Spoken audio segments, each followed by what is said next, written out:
Hello, everyone, and welcome to our first virtual business workshop of 2026. My name is Kathy Sinor, and I'm the Director of Administration, Programs, and Grants for the Niagara County Department of Economic Development.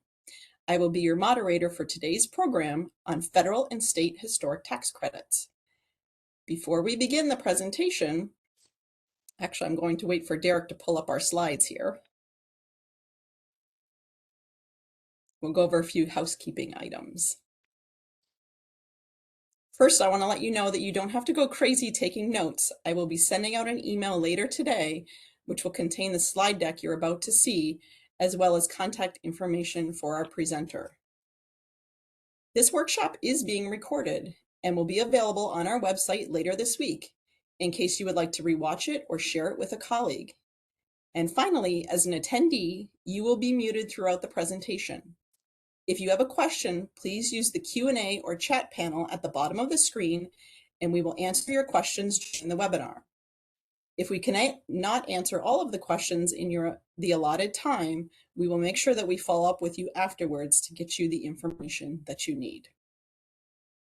At this time, I would like to introduce our presenter for today. Derek King is a principal and director of operations at Preservation Studios, a consulting firm based in Buffalo, New York, that has specialized in helping real estate projects apply for historic tax credits on their adaptive reuse. Since 2013, Preservation Studios Company has helped nearly 350 projects across New York State leverage over $500 million in historic tax credits to support $1.4 billion in construction. Derek is also a partner in the redevelopment of the former Records Theater complex, an $8 million transformation back to its roots as a 1920s auto dealership. Now, 17 apartments and 10,000 square feet of commercial space, as well as a $4 million phase 2 for an additional 8 apartments currently under construction, both of which were only possible through the historic tax credits that we're going to talk about today. Derek, I want to thank you for joining us and taking time out of your schedule to help us learn about historic tax credits and how they can become a key component for making projects work. Great. Thank you, Kathy. All right, to start us off today, Derek, can you briefly explain what historic preservation is and what people most often get wrong about it? Yes, I think when folks think of historic preservation, they often think of state and national parks, like Niagara County's own Fort Niagara, house museums or restorations of masterworks like the Darwin Martin House in Buffalo, or even kind of esoteric trades, window restoration, masonry repointing, a lot of these kind of specialized industrial or manufacturing trades that might be a little more expensive. And that is technically all correct. These are all parts of the historic preservation movement. And, I think people are right to think of those things. But oftentimes I think that there's a little bit of a pigeonholing. And especially when I think about historic preservation, I think about it as a tool for economic development and incentive, in particular, to help bring new lives to old buildings. And I'll also think about it as something that can be used for buildings that you wouldn't expect to be historic. This, as you mentioned in your introduction, which thank you again. This is the Record Theater building in Buffalo, New York, which if most folks had seen it back in 2017 when it unfortunately closed down, I doubt any of them would have thought that it had any chance of being historic or eligible for historic tax credits. But for these types of projects, it's often finding a story, finding something that matters about a building. And in this case, it was this 1920s auto dealership. And so the historic tax credit and historic preservation can be this amazing tool for bringing these old buildings back to life, but also giving them new uses. So when I think of historic preservation, I often think of adaptive reuse, taking something and not making it a house museum, not making it a museum generally, making it something that people live in. In this case, we have the 6 commercial tenants that are in here, a salon, Pilates studio, 2 restaurants. This is a new life for a building that is now, really kind of transforming this block. Um, but yeah. Excellent. What do the investment and job numbers really tell us about the economic impact of historic tax credits? Well, and I think that's the other part of this, right? Where historic preservation really can be an economic driver, not just a place to catalyze buildings and make them contributing parts of communities, but also as a driver of investment within neighborhoods, cities, municipalities. Since the program was created, there has been nearly $130 billion worth of real estate investment across the country, and that's translated to over 3.3 million jobs created and nearly 700,000 housing units, of which half of our brand new units that are not being renovated. These are new units that are being created.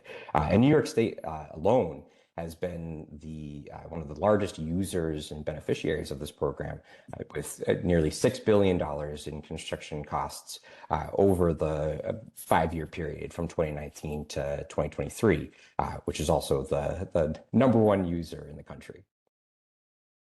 Interesting. At a high level, how does the federal historic tax credit work, and why is the 20% credit so powerful? Yeah, so this is how these projects often get financed is being able to utilize this incentive.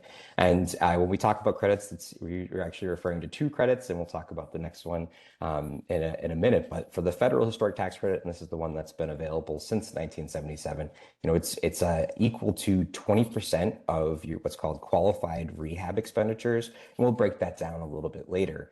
But when you're looking at majority of your construction costs on a project, you're able to recoup 20% in the form of this federal income tax credit. It can only be used for income producing properties, so you needs to be an apartment building, offices, mixed use. There are some exemptions that we'll also talk about in a little bit. There is a 5-year hold period, so if you use the program, you have to maintain ownership for 5 years, but there's no cap on the credit. So, if you spend $1 million, you get 200,000. If you spend $100 million, you get 20 million. So the credit scales with the project, which is really why it's been so useful for a lot of these projects. Additionally, because it is an income tax credit, if you aren't able to absorb 200,000 in federal historic tax credit, you are able to carry it forward up to 20 years. And the credit is taken over that 5-year period. So if you have 200,000, you would take 40,000 in credits every year for 5 years, and whatever's left over, you would carry forward. Interesting. What makes the New York State Historic Tax Credit Program such a game changer? There's a couple things that really drive the impact of the New York State tax credit. The first is that it's a matching tax credit. So you get it as of right if you get the federal historic tax credit and you are located in a qualifying census tract. There is a little bit of wiggle room there. Technically, it captures some qualifying census tracts from previous years. There's kind of a period where you're allowed to still earn the credit even if the census tract you're in is no longer qualifying. And those census tracts are available to see through the state's cultural resource inventory system. So there is a list that shows all of the various credits that or the census tracts that are still eligible for the state credit. The big thing for New York State historic tax credit is that it's refundable. So unlike the federal credit, which is a pure income tax credit that just stays around until it is wiped out through federal tax liability, the state tax credit is refundable. And so after it wipes out any state tax liability, you get a check that. So again, using that $1 million mark, you actually, would be able to get cash back after it wipes out anything. And another big boost to the New York State tax credit is that for projects under 2.5 million, it increases to 30% of your qualified rehab expenditures. So, you get 200,000 on that $1 million from the feds, and then you also get 300,000 in the state historic tax credit that comes back as cash after it wipes out any tax liability. So It is super lucrative. It does have a per project cap or per building cap. So you if you unlike the federal credit, which kind of scales with no project cap, this case there is a 5 million per building cap. So if you have a project over $25 million on a single building, you would be capped at 5 million in state historic tax credits. Interesting. So before spending serious time or money, what are the first feasibility questions that you always ask? Yes, yeah. So there's really three questions. The first is, is your building eligible? Is it listed on the National Register, or is it eligible for listing on the National Register? The second is, what do you want to do to the building? And we'll kind of tease some of those out a little bit later. Especially the design component often is, if you really need these credits to make your project work, you can figure out a design to get there. And that's kind of where we typically tell folks to start is, oh, let's go back.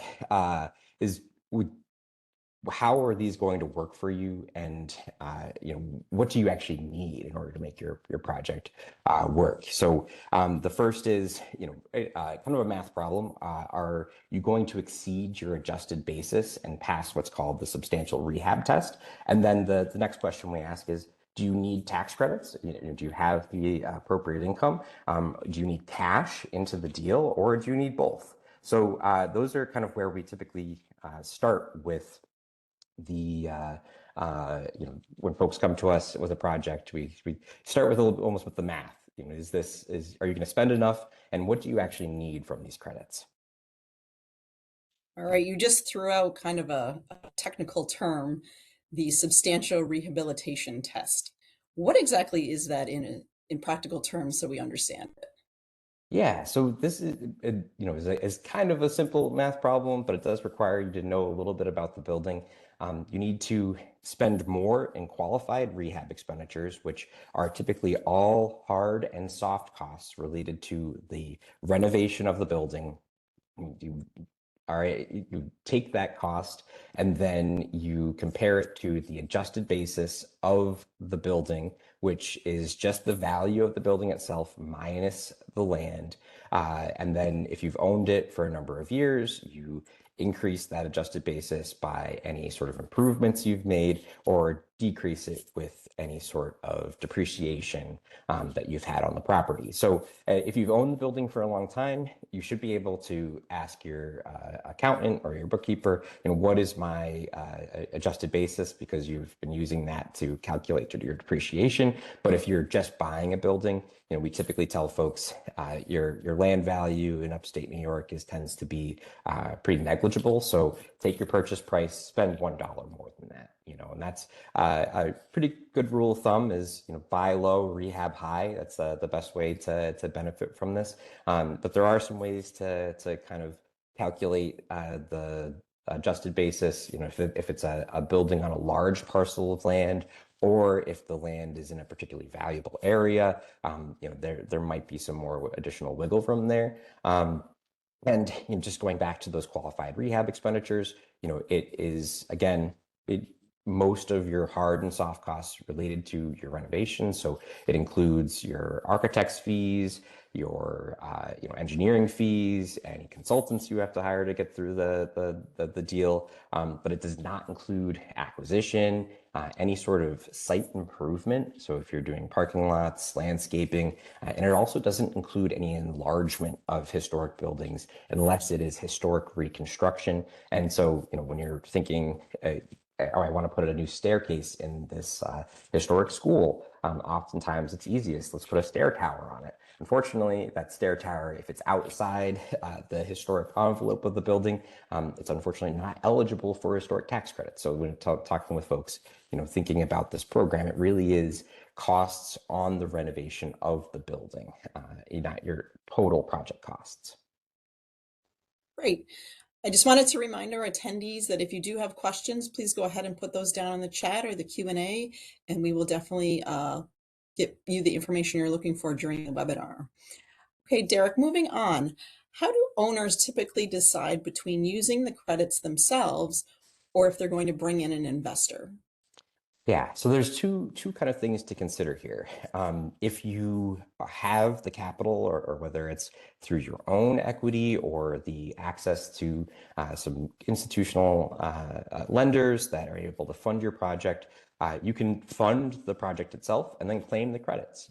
This is something that the credits come at the end of the project, and we'll kind of talk a little bit about that later, the timeline of how these credits are accessed in the application process. But that's the first thing. If you are able to fund the deal and then get the credits at the end, we'll talk a little bit about how those can benefit a project. And then the other way is maybe you aren't able to fund the project yourself, or you're not getting enough of a construction loan to get the project done. So maybe you need to bring in an investor in order to realize some value from those credits earlier in the deal. And when we kind of look at that process, there's really you kind of two. It really does depend on what your capital stack looks like.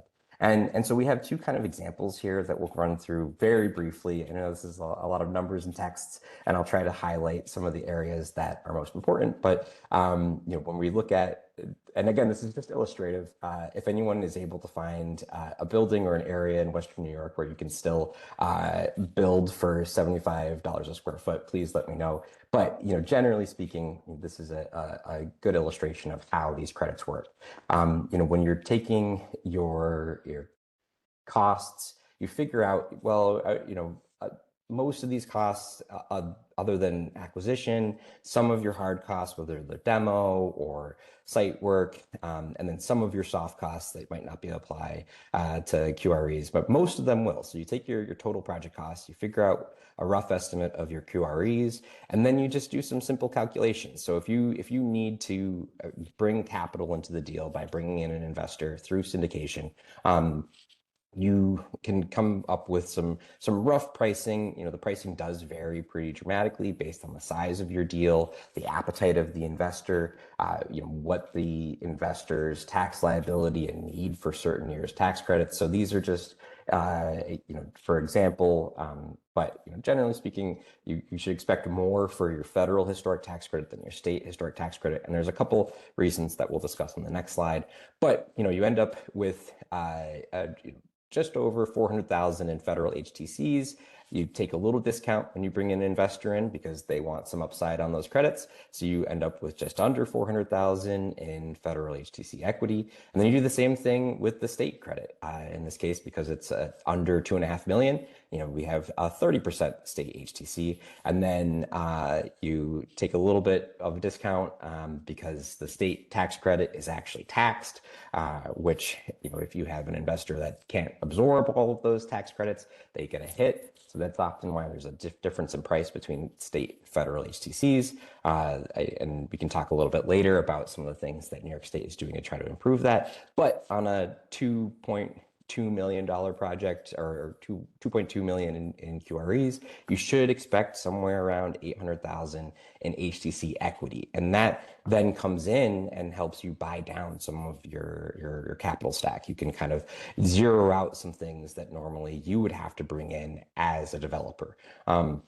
You do end up having, if you do have a developer fee, you have some developer fee that you have to then pay yourself. And if you bring in a developer fee into your deal that you aren't fully paying during construction or at closing, then you have to figure out that cash at some point, because you are going to get taxed on it. So one of the things that we like to do is kind of show how these credits can work for someone who doesn't have an investor. And I think that's where the value of the state historic tax credit really comes in, and especially that it's refundable, because using the same kind of project costs, though I will say that your soft costs might be a little bit lower if you don't bring an investor in, because you won't necessarily need to do as much of the legal fees and the structuring that might be required in order to bring an investor in.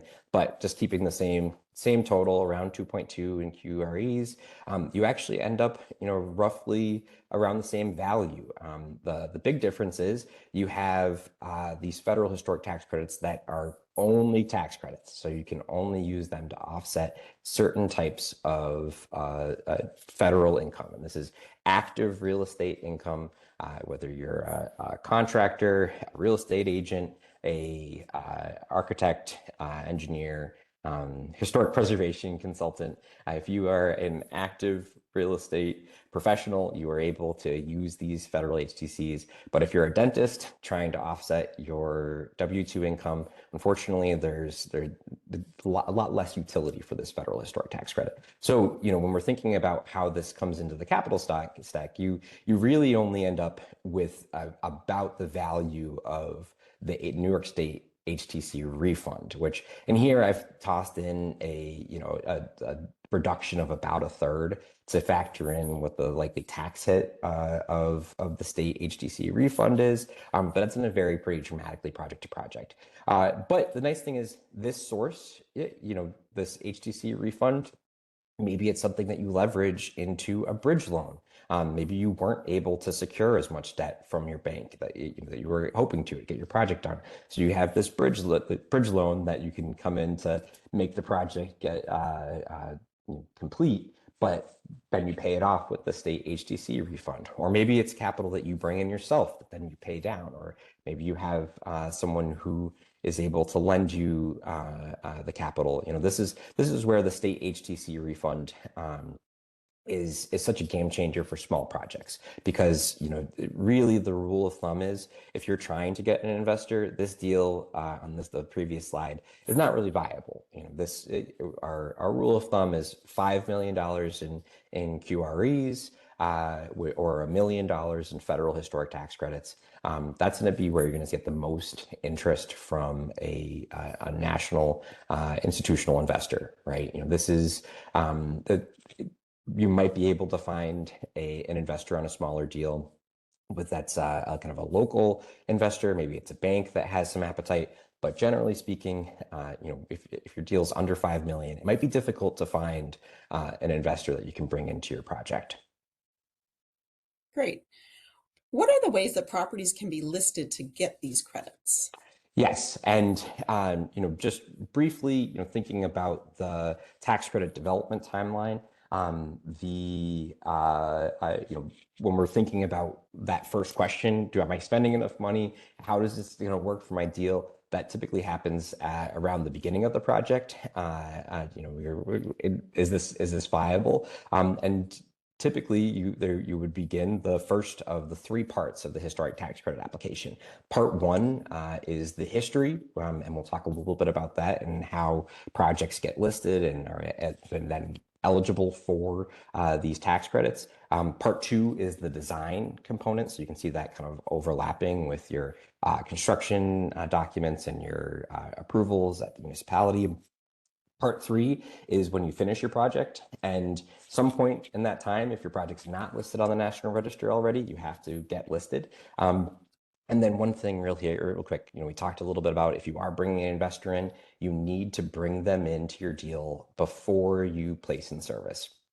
So, ideally you have an investor lined up at the beginning, but if let's say you've already started your project, you realize, actually, if I change one or two things, I can get these credits. You want to bring an investor in, as long as you do that before you place in service, and generally speaking, you have completed these applications before you place in service, you're good to go. And so thinking about this part one and the National Register nomination process, it really is important to think about what is a historic building. Going back to Redford Theater, this is on the surface, it didn't look like a historic building when we bought it. But when you start to tease out the framework for nominating one of these buildings, it checked all the boxes. And generally speaking, historic buildings have some sort of historic significance. They tell some sort of story that matters to American history, and that could be as local as what it matters to Lockport or what it matters to Niagara Falls. It needs to have what's called historic integrity. Is there enough material and design elements that speak to that story? What matters about this building? Is it a school? All right, does it still look like a school? Is there still a lot of the elements that you would expect in a historic school? And generally, are the buildings at least 50 years old, though there are some exceptions there. And going back to that significance, what is the story? There are kind of 4 criteria. So we do have this framework for evaluating buildings and figuring out, is there a case to be made for why this building matters? And some of those are pretty broad. Is this an association with a pattern of events? Is this tied to the industrialization of this area? Is this a residential subdivision? Is there some sort of planning element here? Association with an individual, oftentimes folks are really excited because, Millard Fillmore had a beer at their pub at one point, and so that's not necessarily the kind of historic association we're talking about. It's really, is this building tied to why this person mattered? And oftentimes, let's say there was an inventor. If their workshop or their office was destroyed, maybe then you list their house, right? But generally speaking, where someone was born or died doesn't necessarily matter unless that's why they're significant or it's the last remaining property. And then criterion C, which is one that we most often see in the program, is association with an architectural style, typology, or an architect who is considered a master in their craft. So, is this a great example of a school or a factory, or is this representative of kind of an evolution in engineering styles? And then the last one we don't often see for the tax credit program, but it's archaeology. And then taking this framework, you kind of figure out how this building will be listed on the National Register. If it's not already part of a historic district, you can make a case that it should be listed individually on the National Register. And then again, it has to have that integrity, it has to have a story. But there are a number of ways to list buildings as part of historic districts. You can have a local historic district that then gets tax certified by National Park Service. You can have what's called a multiple property documentation form, which creates a large district boundary and the criteria for nominating buildings, but doesn't actually list all of them. So, this is most useful for large areas that have a lot of similar property types, but they're not contiguous. So, let's say you have a lot of barns in a particular community that are from a different era, and you really want to focus on documenting them and making them eligible. So, that's something that we sometimes recommend to folks, but generally speaking, individual listing or districts are the most common ways to kind of get these properties on the National Register. And I think with that, it's kind of a good segue into what kind of historic districts are already created in Niagara County. And kind of starting with one of the most recent ones, the Main Street Historic District in Niagara Falls. This includes most of the commercial properties from the library on Main Street all the way up to Ontario Ave. So right before the train station there, and includes properties from the late 19th century all the way up to the 1970s. So this is probably the largest commercial district in Niagara County that has been created. So thinking for mixed use buildings or for commercial projects, this is a good area to be looking for potential properties that could utilize the historic tax credits. And it also has a lot of collaboration with Niagara County as well as with the city of Niagara Falls. But other historic districts that are already created, there's 2 other residential districts in Niagara Falls, and then there's 2 kind of large residential districts, one in North Tonawanda and then one in Lockport. But generally speaking, there's not a lot of historic districts in Niagara County generally. There are a lot of properties that are individually listed, and there's a number of potentially eligible districts.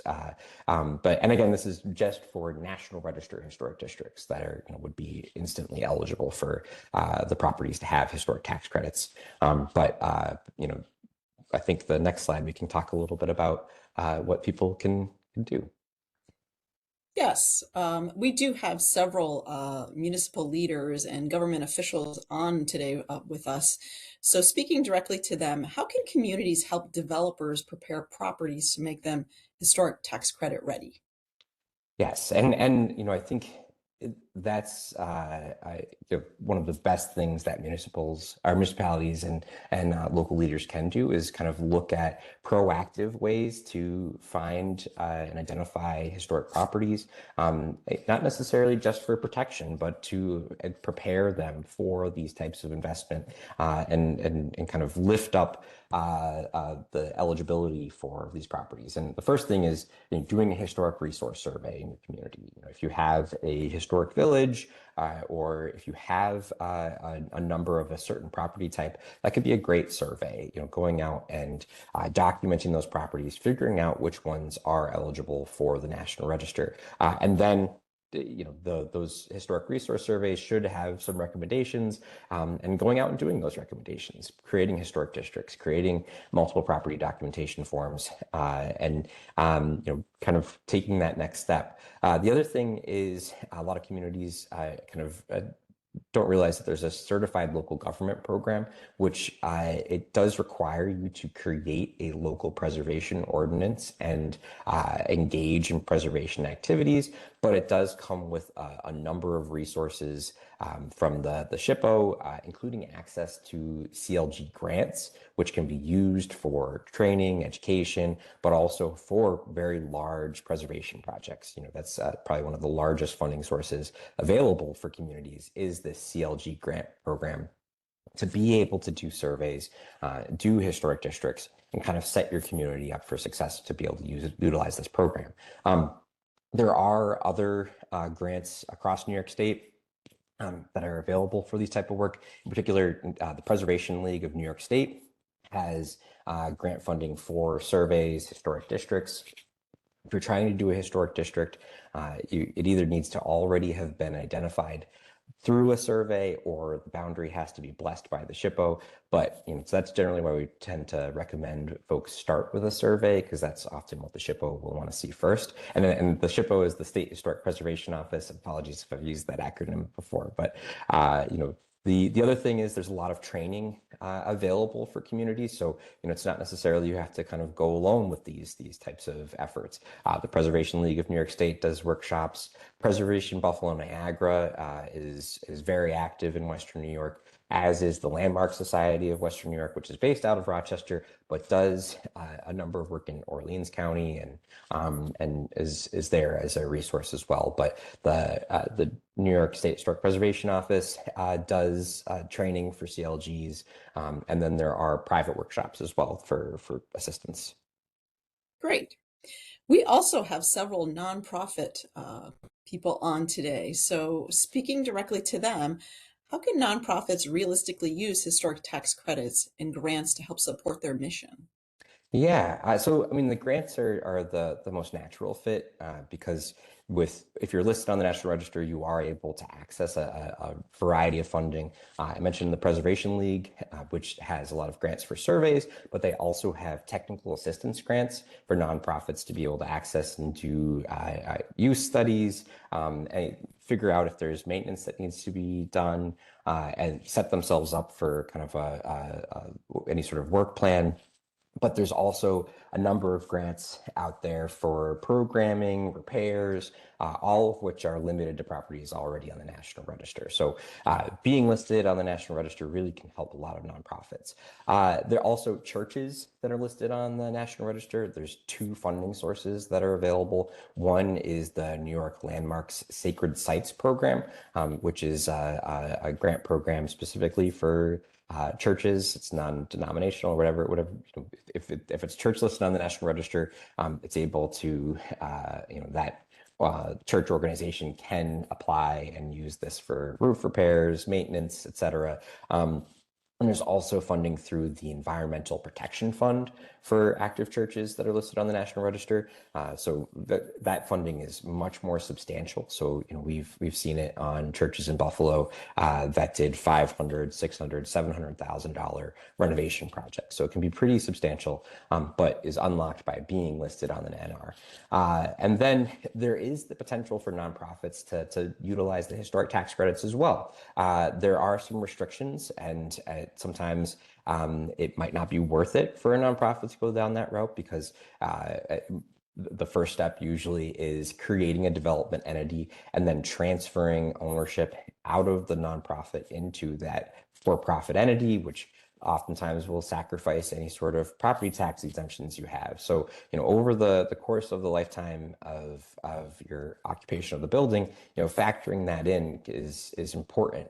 But if it's a building that was not nonprofit occupied and the nonprofit is either a tenant or there is an arm's length kind of distance between it and the development entity, there's a huge potential for nonprofits to benefit from historic tax credit funded projects. So it is a lot more complicated than a regular tax credit deal, but it is possible for nonprofits to utilize the program, even if they aren't able to actually utilize the credits, but they're able to monetize the federal credit either with an investor or at least with the state historic tax credit, if they've created the right entities and structure, they can access that refund to help with the renovation of a property. Great. Do you have examples of properties in Niagara County that have utilized historic tax credits? Yeah, we've actually worked on a number of projects that hopefully some folks will recognize, and if you haven't been to some of them, I hope you'll go check them out. And one of our most recent projects that just wrapped up is the former post office in Lockport, which for folks who haven't been, it's now a great brewery, but is a great example of kind of that balance of maintaining some of the really important historic materials and features and working around what's there, but also being able to bring new life to spaces that were underutilized. So, I think this is a great project. In general, I think it's a good way to highlight historic preservation. This building was listed individually on the National Register, and so they were able to dive right into the tax credit application, didn't need to do any sort of Part 1 and certification that it was historic. Another project that's a little more modest is this church complex in North Tonawanda that we worked on, where it used the sanctuary space for some commercial retail, and then a lot of the residential or rectory space it was turned into offices, co-working, and is a really great example of how churches, which are often some of the properties that communities end up finding they need to maintain, or as congregations shrink or combine with other churches. Churches often are very difficult to reuse, but they're great for the historic tax credits because they often have a lot of historic significance. You can tie it to the development of the community. You can talk about the church itself and why that religious affiliation was important to an area. We also worked on these projects in Niagara Falls, right on Niagara Street. These were some underutilized commercial buildings that were kind of transformed using the historic tax credits. And I think that they're a good illustration of how properties that are pretty rough can really get a good facelift and turn into some really nice units. So these are some examples that we worked on kind of recently. We have a number of projects in Niagara Falls that we've done over the years because we actually were founded in Niagara Falls in 2002 as Preservation Studio, and became Studios when Jason Yachts joined his father Tom Yachts as owners. So we have done a number of projects in Niagara Falls over the years, but these are the most recent ones. Great. I think I just real quick, just ending on this, we talked very briefly about the design component of eligibility. And, I think the big thing there is to not be afraid of it. Most folks think, well, I don't want to do historic tax credit project because I don't want someone to tell me, what color I could paint the door, or it's going to be so onerous. But oftentimes folks are doing 90% of what they would have to do to get the credits. It's really that 10% that needs to be kind of ironed out or kind of figured out to fit within the program. And sometimes those 10% can be big items, repairing the windows, if or maybe there's something with circulation. If the building really has something important with a historic lobby or a central staircase that doesn't work with your layout, but you might have to work around. But oftentimes, there's a way to make this program work for a lot of buildings. So, we can talk a little bit about design elements and common building types, but I think this is a good place to pause. Great, Derek. We do have a couple of questions, so I think now is a good time to take a look at those. Again, if you haven't submitted a question, you have one, please go ahead and do that now. We're happy to answer them for you. One of them came in from Ben. When syndicating or monetizing the tax credits, how are those agreements structured, and who are those deals typically with?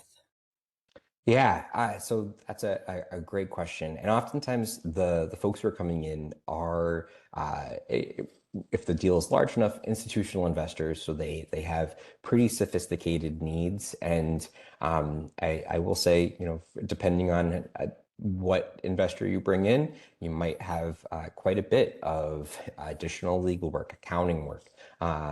You might need to reorganize your entire structure of your ownership. That should be kind of your default, is if you are trying to bring in your investor or bring in an investor into the deal, you likely will need a pretty complicated org chart. And I took that slide out because sometimes it can be a little intimidating, but working with an attorney that specializes in historic tax credits is usually my first recommendation. Someone who can help you set up a master tenant entity, the agreements between the tenant, the developer, the landlord entity. It does get a little complicated, but the good thing is this program has been around for 50 years, and in 2012, the IRS gave very specific guidelines about how investors have to come into deals. So there's been quite a bit of time to fine tune this process.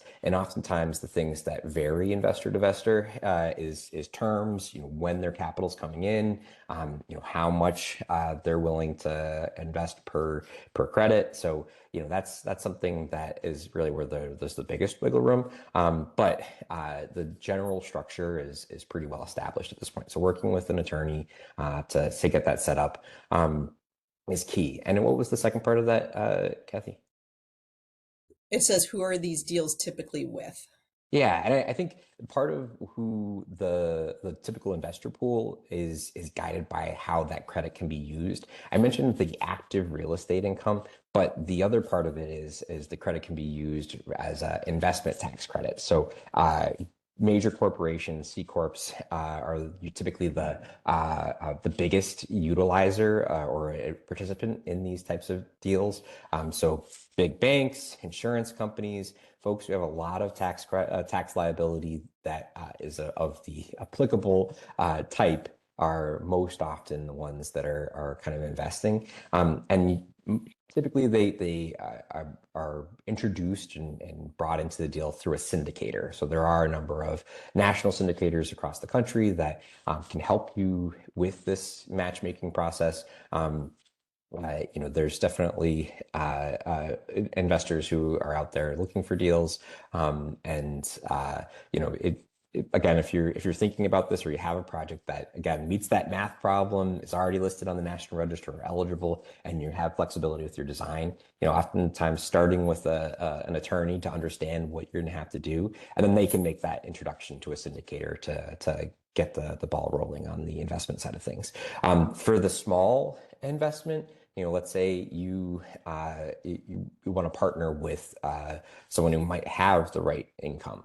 Like bringing someone in as an active partner in the deal, who's an architect, a GC, a property manager, who's able to utilize those credits is a great way to kind of monetize them in a soft way, right? These folks get the benefit of the credits because they can use it for a dollar basis. And I would say, especially for smaller deals where you're not able to attract that national institutional investor, that's something that's definitely people should keep in mind. Is if you have folks in your network that you can that can benefit from them and are willing to take the risk and be part of a deal. This is a great opportunity to kind of monetize the credits in that way. Then lastly, for smaller projects, typically the only folks that we've seen really come into a project under $2-3 million are local banks. They probably have the applicable income. They might not have as much appetite as like a large national bank, but they typically have some, right? And so this is an opportunity. If you're already working with a bank on a construction loan, you talk to them and say, "Hey, I'm going to get 400,000 in federal historic tax credits. Is there any interest in participating in some way?" And maybe they say no, but maybe they say, "Well, what about your state refund? Or do you need to bridge that?" And so that's going back to that slide where there's some flexibility there. It can definitely help. Great. Along those lines, too, there was a question if Preservation Studios helps to identify and secure historic tax credit investors. We do not. We're not a broker. Our goal is to help folks with the application process. We kind of stay in our lane. We'll gladly make introductions to attorneys, accountants, to help with this process. But we really like to kind of stay and know where our expertise is, and that is getting your building listed, getting your design approved, and helping you kind of figure out what your team is. But we kind of stay out of the matchmaking process. But like I said, we have a number of attorneys that we can recommend to you, because if you are going to bring in an investor, you're going to need to have a structure that's appropriate for it. So that's usually our first step: is go find out if this attorney can work for you, and then they can make the introduction to an investor if they think it's a big enough deal. Great. We also have a question from Kathy. She says that she has a canal stone building in Lockport that was built by the first mayor of Lockport, Ben Carpenter. Over the century, it was part of many innovations, but it was never recognized as a historic property. What would be the first step? And she also just wanted you to know that it is steps from the canal. Oh, wonderful. I definitely recommend reaching out to the New York State Historic Preservation Office. And unfortunately, I should have had a slide just with their contact info on there. I think folks are often intimidated by the SHPO, but they're great allies to kind of have these initial conversations. Pull together some really good photos of the exterior. If you have a lot of information about the changes that happened over time, especially when they happened and maybe why, they took out this wall because at one point it was there was some truck shipping, right? So they had a loading dock there, and then they filled in the loading dock at this date. If you know that information, and put together just a collection of photographs, and then reach out to the SHPO. Oftentimes they'll kind of say, "Oh, this is great." They'll give you what's called a determination of eligibility, and that's kind of your green light to know, all right, I could look into these historic tax credits. You still have to go through the formal application process, or they might say, we need a little more information about X, Y, and Z. Maybe they're looking for a lot more information about the history. At which point, either you dig a little deeper, or you look to hire someone who might be able to help you out. But I definitely always recommend for folks who have a historic building and feel comfortable doing so, reach out to the SHPO and see what they say. They'll often ask for more information, and at some point, maybe you don't want to deal with moving goalposts and want to get a professional involved. But I think that's a great first step. Or reaching out to Preservation Buffalo Niagara. They have a lot of resources as well before having to actually hire someone to go and research your property. So I think, definitely reaching out to the SHPO is a great first step, or to PBN, our Landmark Society. Oh, thank you. Thank you, Kathy. Appreciate it. Yes, no problem. Kathy, I just put that in the chat for you, their website. And then Michael's wondering, again, I know you touched on the attorneys a little bit. Is there a list of attorneys in our area that specializes in historic tax credits? I don't know if there's a full list, and I know I saw at least one person on the guest list, so I won't go into any like specifics. We can definitely tell folks that we've worked with before. I think that there's more firms than folks would expect. Buffalo, because we've had such a high usage of the tax credit program. There are a number of folks who, if not specialize in this, have experience with it. But across New York State, there's options as well. So we can definitely kind of provide a list if someone emails us. I think on the webinar, I might keep the cards a little closer to my chest, just to not make sure offend anyone who might be in the attendees list. Oh, I appreciate that.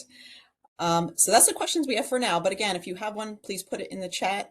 We have a few more slides to get through, so we're just going to move on with our program. Derek, for the audience, what types of properties are usually the strongest historic tax credit candidates? And are there any design considerations to keep in mind?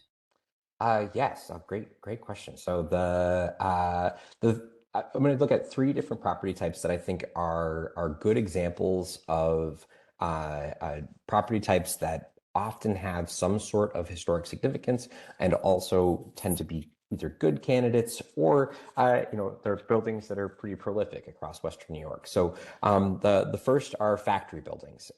Oftentimes factory buildings have significance under criterion A for commerce. They speak to some sort of evolution of some sort of industry, or some sort of retail business, some development within a community.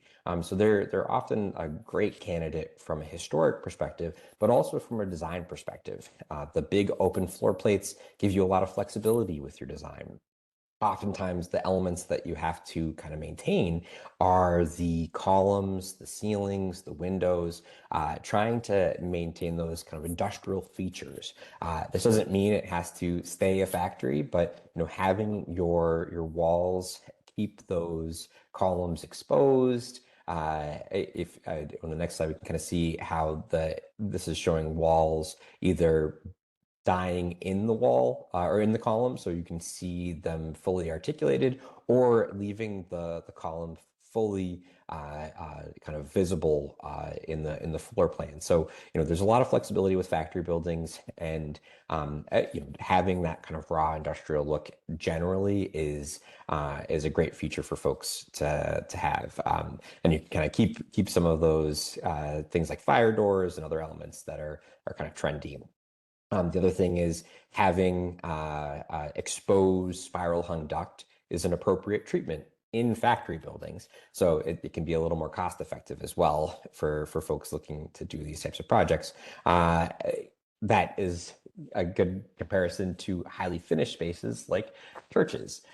Churches, again, have a lot of significance. These are often very straightforward for a National Register perspective. Getting them listed on the National Register, if they still maintain a lot of their historic integrity, they often have some sort of story that speaks to the community. The one thing that's tricky with churches is the sanctuary space is a character defining feature of churches. So oftentimes you're not allowed to substantially divide them, and really keeping that high volume is key. So finding a use kind of similar to that North Tonawanda project, would having like a commercial or a retail tenant that really wants to kind of build shelves and keep it open is a great use, or this complex in Rochester, the Holy Rosary Church complex. What they did is they maintained some of the pews at the front of the church for community space, and then divided the back of the sanctuary space into these offices and classrooms that really allowed them to kind of use the space and divide it while still treating it historically appropriate. And then they were able to get some areas that with some more privacy by filling in underneath the choir loft, reusing some materials in creative ways. So churches are another one that's, you know, prolific property type across in New York State generally, but especially in Western New York. And they're often properties that are endangered because, again, shrinking congregations, consolidation of parishes, things like that. And then the last one are school buildings. You know, there are so many schools across New York State. New York was kind of at the forefront of the evolution of school design, the standardization of school design. But we also have some of the earliest union school districts, things, you know, lots of school buildings, and they all tend to have a great story to tell. Sometimes they do struggle with integrity because they're often buildings that were easy to adapt, so they became offices or they've turned into other things. But generally speaking, really, you know, if your community has an old school building that's being underutilized, there's often a story there, and there's often enough integrity to justify listing it on the National Register. And they tend to be really good candidates for the program. If you can fit an apartment within a classroom layout, perfect. If you need to expand across classrooms, that's fine. If it was a particularly small building, but it also has a number of materials and things that are really great. One of the things that can be tricky is you don't want to give a false sense of history. So, you know, if you are reusing materials, sometimes it's best to pull them out of their context. You know, in this case, taking the chalkboards and reusing them as panels or divisions within an office space. You can, you know, kind of show this respect for the building's history, but also using it in a different way that's a little creative and not giving a false sense of history. There are some design challenges with schools. Corridor widths, oftentimes schools were designed with fire safety in mind. So, you know, a lot of times people look at them and say, this corridor is huge. Can we narrow it? That's a no-go within the program. Circulation, corridors, staircases are some of the most important things to maintain in most historic buildings, but especially in schools. So working within the hallways, the staircases, trying to maintain that as much as possible. Sometimes, you know, if you need some sort of fire separation, you can create a highly glazed partition on staircases for some safety elements. And then again, like I said, you can combine classrooms, and you can just fix the doors shut and give the illusion that there was a doorway there, that it shows that there was access to a classroom, even if you're not using that space as a classroom, or if it's walled off on the inside for fire rating. So great candidates for that. And then just real quick, you know, just because you're doing the historic tax credit program doesn't mean this building is stuck in amber. You are able to make changes that allow you to bring it to this new use. Some of that is building type dependent, but you know, in this case, this building had a building adjacent to it, which meant that there weren't windows in certain parts of this elevation. Adding in a bunch of units on a windowless side wasn't really possible, and would have killed the project if they couldn't have them. So, you know, adding in new windows is totally permissible. You create some differentiation, show some differences in the windows, but you know, that's definitely something that is possible. So I'm gonna end there. And thank you again, Niagara County and the Center for Economic Development, for having me, and thank you all. Derek, thank you so much for taking time out of your day to share the information and enlighten us on historic tax credits and how they can be a key element to assist with property development. I did want to include a slide with my information. As always, I'm excited to host our virtual business workshop series again in 2026. Please feel free to reach out to me with any business-related questions that you might have. You can find a list of our programs and resources on our website, which is listed on this slide here at the bottom. You click on the home page, go to the incentive tabs, and you can learn what we can do to help your business grow. And finally today, I just wanted to let you know that when you leave the webinar, you will receive a survey that will appear in a new window in your internet browser, and we would really appreciate any comments or feedback that you would have.